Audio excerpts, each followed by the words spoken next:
Muito bem. Então, dando continuidade aí às aplicações das nossas equações diferenciais ordinárias, né? Que geram funções aplicadas, né? Nesse caso, são EDOs modeladas por circuitos elétricos, né? Já fizemos um trabalho voltado aí à resistência, à lei de Ohms, à capacitância. Estamos nesse momento analisando a indutância, né? Num vídeo anterior a gente apresentou um circuito RL sem fonte de tensão. E aqui então a gente apresenta a corrente elétrica, a função corrente elétrica desse circuito, com uma fonte de tensão constante. Né? Bom, então um indutor ele armazena energia em forma de campo magnético quando a corrente aumenta e retorna a energia quando a corrente diminui. Então nós vamos conseguir observar nessa função corrente que de fato ela vai iniciar com zero de amperes, né? E conforme o tempo ela vai carregando e vai chegar ali num limite máximo, né? Essa figura aqui então é do canal Ricardo RGBT, né? Está no canal do YouTube e foi um canal interessante que me permitiu fazer essa análise aqui envolvendo a função corrente. A função corrente. Vamos aqui então a esse exemplo da nossa função. Vamos ver como é que ficou a nossa função. Deixa eu apagar isso daqui, né? Fica meio bagunçado, né? Então a gente tem aqui então o tempo, né? Então tá aqui o tempo, a gente pode parar, continuar. Esse material depois a gente vai estar disponibilizando no canal, no portal do GeoGebra, né? Lembrando que essa produção de material didático faz parte de um projeto no meu estágio de pós-doutorado na UniOeste, né, em parceria com o Instituto Federal Catarinense, onde atuo enquanto docente. Bom, então vamos à função corrente que foi determinada, obviamente, o circuito me permitiu modelar uma EDO de primeira ordem que, resolvendo a EDO de primeira ordem, cheguei nessa solução. Né? O passo a passo também vai estar disponível para vocês num livro aberto do portal do GeoGebra. Tá? Então, nesse instante, a gente tem a função corrente, e aí observe que essa função corrente, no instante zero, né, ela é uma função exponencial crescente, e observe que ela tem aqui um limitante, né? Ela chega num certo momento que passa a ser ali o máximo, né? Então, conforme o meu tempo tende a infinito, né? Então, a corrente aqui, nesse caso, se aproxima-se aqui de 1,5, né? E que de fato tem sentido porque, né, a nossa exponencial aqui para a variável t tendendo a infinito, né? O expoente aqui tende a zero, e elevado a zero é 1, então de fato dá 12 oitavos.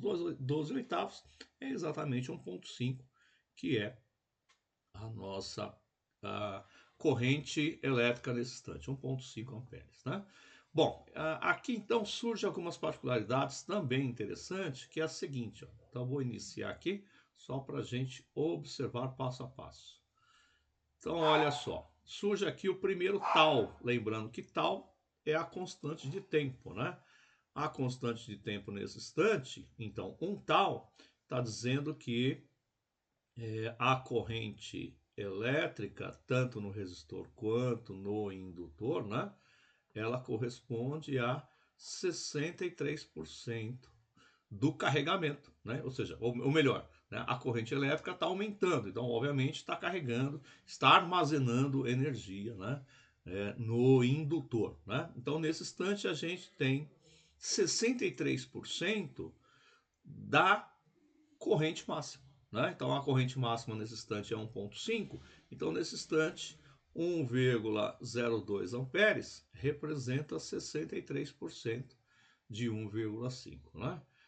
Dando continuidade, então vocês vão perceber daqui a pouco aparece o segundo momento, o segundo tal. Né? Então para 2 tal, ou seja, Se um tal representa aí algo, não coloquei o cálculo aqui, né? Mas um tal representa algo que seria, me leva a 0,95 amperes. 2 tal, que está entre 1,2 e 1,4 segundos, né? Representa 86% da corrente máxima, né? Nesse caso aqui, a corrente elétrica máxima seria 1,5, né?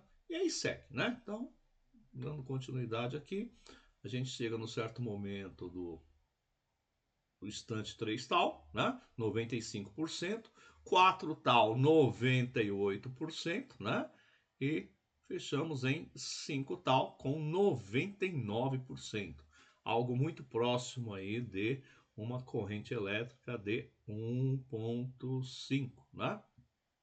Então, bem interessante essa constante de tempo denominada tal, lembrando que o tal para esse caso é na verdade a razão L sobre R, ou seja, a indutância dividido pela resistência, né?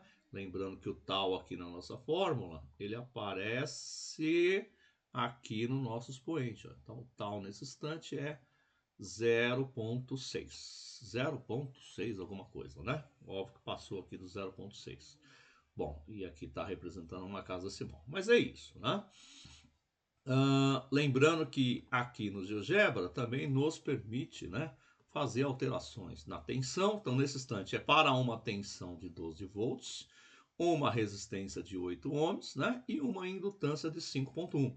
Então, veja que para esse caso aqui, a gente pode perfeitamente pegar uma dada situação que envolve uma fonte de tensão constante de 12 volts, uma resistência de 8, uma indutância de 5. Então, aqui a gente consegue com facilidade chegar, né, à análise gráfica dessa corrente que está armazenando energia no indutor.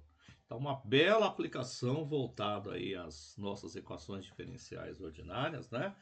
Modeladas por esse circuito, que geram, obviamente, né, funções exponenciais, essa função exponencial, que, de certa forma, é uma aplicação belíssima voltado a essa questão do circuito RL, né, com fonte de tensão constante, tá certo? Mais à frente faremos um videozinho, então, para esse fechamento de corrente contínua com a tensão no indutor, né? Tensão no indutor dá para fazer também a tensão no resistor. Vamos ver o que vai dar para a gente produzir. É isso.